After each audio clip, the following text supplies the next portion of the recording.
Welcome to this episode of our podcast. We are so excited to have you here for this deep dive. Yes, thank you for joining us today. We have a really fun topic to talk about. We really do. So I want you, the listener, to do something for me. Look around your workspace right now. Take a really good look. Oh boy. Are we going to judge them? Just a little bit. No, I mean seriously. Do you see an old coffee cup pushed to the edge of your desk? How about a stack of old mail? Or, maybe a huge to-do list sitting right there on your phone screen. Exactly. We tend to look at these things and think, well, it is just a little mess. It is harmless. We say that all the time. Oh, it's fine. Right. But what if I told you that your brain is actually getting tired just by looking at that mess? Before you even start working, your energy is going down. It is a very interesting idea. We usually think our room and our mind are two completely different things, but they are totally connected. They really are. And that is the mission of our deep dive today. We are looking at a document that honestly surprised me so much. Yeah, on the outside, it looks like a simple language lesson. Right. It was actually made to teach 5 big English vocabulary words to students. But when you look closely at these 5 words, the order they are in is not just a language lesson anymore. No, it is actually a guide for how to fix your life. Exactly. It explains exactly why we feel stuck, why we avoid our work, and how to actually fix it. And we are going to go through it very slowly today. We want to make sure these words are super clear. Yes, nice and slow.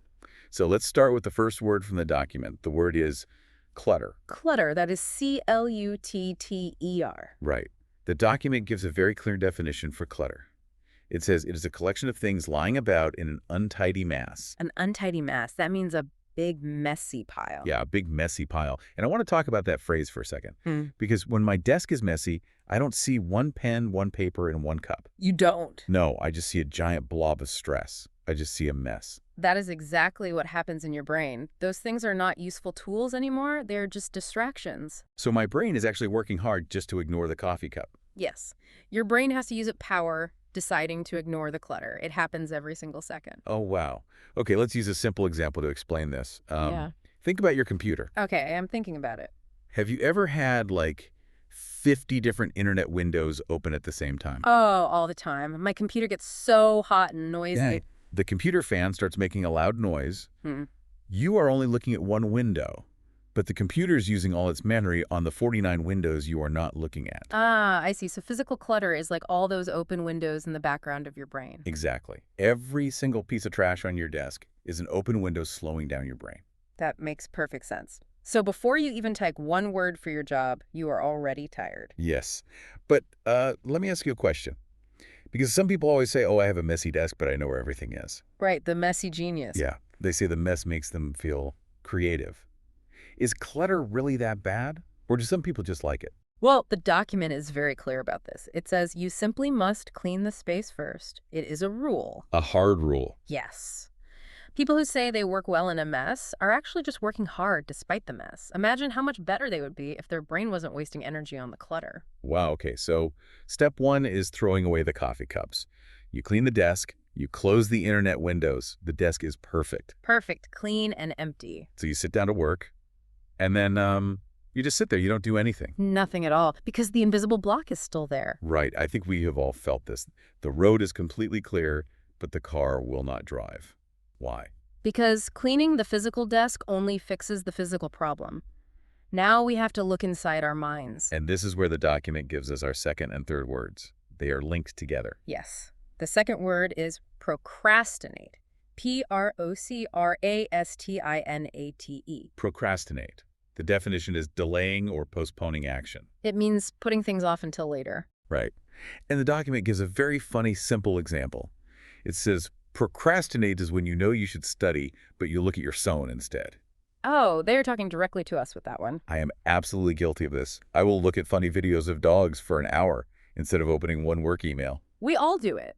But society usually says this is a bad thing about your personality. People say, oh, you are just lazy. Yeah, my teachers always told me I was just lazy. Put the phone down and work. But the document asks a very important question. Is it actually laziness or is it something deeper? Right.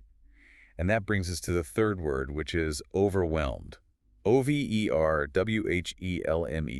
Overwhelmed. The definition is having too much to deal with, feeling completely defeated by a huge amount of work. Defeated. It is such a sad word. It means you feel like you lost the game before you even started playing. Yes, and the document makes a huge connection here. It says we do not procrastinate because we are lazy.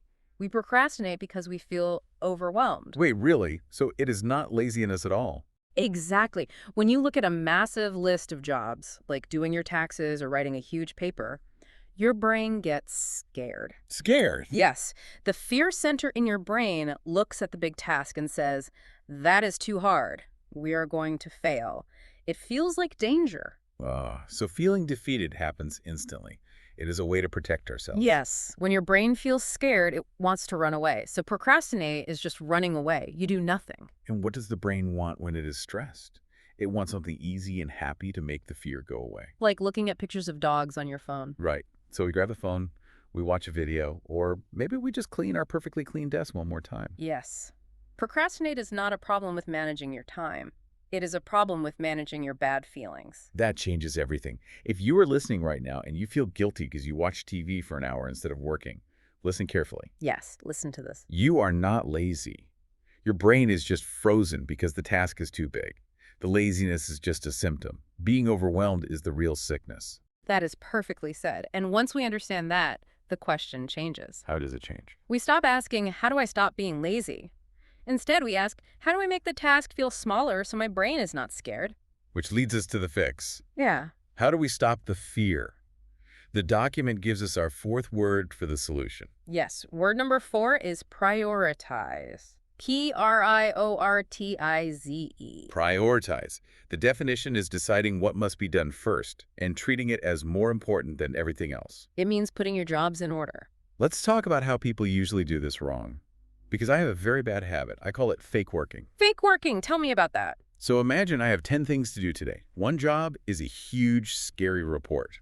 The other 9 jobs are super easy, like paying a small bill or answering a quick phone call. I think I know what you do. Yeah, I always do the 9 easy things first. I tell myself, oh, I'm doing so much work today. But really, I'm just running away from the one big, scary job. That is so common. It goes back to what we just said about bad feelings. Doing the easy jobs gives you a little happy feeling. A little win. Right, but it does not actually stop the stress.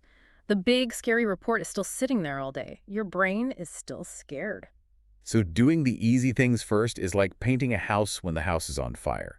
It does not help at all. Exactly. The document is very clear about this. To be an organized person, you must prioritize by doing the hardest and most important thing first. The hardest thing, not the easiest thing. Yes. You must do the hardest thing first. But why? That sounds terrible. Because doing the hardest thing completely breaks the feeling of being overwhelmed. Okay, let's use an analogy here. Let's pretend your to-do list is a big wall holding back a huge river of water. Okay, a big water wall. The hardest job on your list is the main stone holding the whole wall together. The easy jobs are just little cracks in the wall. Right. So if you spend all day fixing the little cracks, the heavy water is still pushing on the wall. You still feel overwhelmed. But if you attack the hardest job first, You break the main stone, the whole wall falls down, the heavy water is gone, you win. I love that. You show your brain that the scary job was not that bad. And you feel so much relief. You feel so happy that the hardest job is done. Then, the 9 easy jobs feel like nothing. They feel so light and easy. You took away the fear, so your brain does not need to procrastinate anymore. Exactly. You prioritize to fix your feelings, not your time. Wow. Okay, so let's look at the steps we have so far. First, you clean the physical clutter on your desk so your brain is not tired. Right, step 1. Step 2, you realize that looking at your phone is not laziness, you are just overwhelmed. Step 2 is understanding your feelings. Step 3, you prioritize. You do the hardest thing first to break the wall of fear. You slay the monster first thing in the morning. So you do all of this and you have an amazing day. You feel so productive. A great feeling. But I have a question. Does this mean you are an organized person forever now? Oh, definitely not. Right.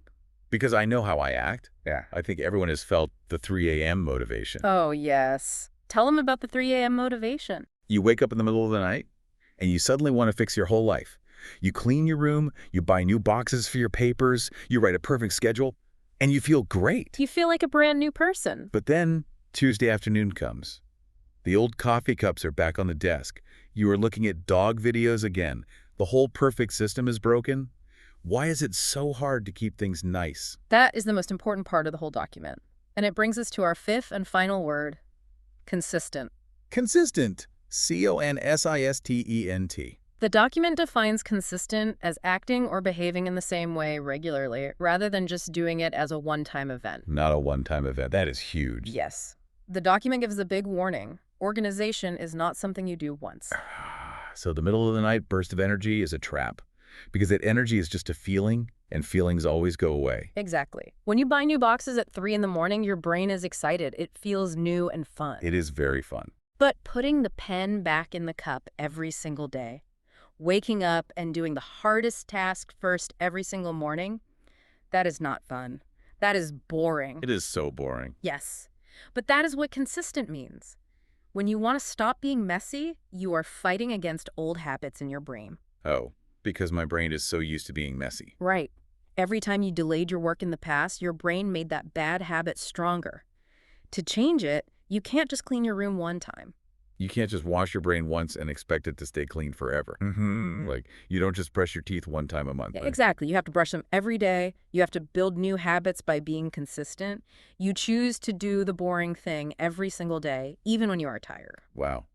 Because if you are not consistent, the clutter will slowly come back to your desk. Yes. And when the clutter comes back, your brain gets tired again. You feel overwhelmed again, and you start to procrastinate again. It is a giant circle. The physical space changes your mind, and your mind changes the physical space. It is amazing how the person who wrote this vocabulary lesson understood human brains so well. Learning a language is just like organizing your mind. That is so true.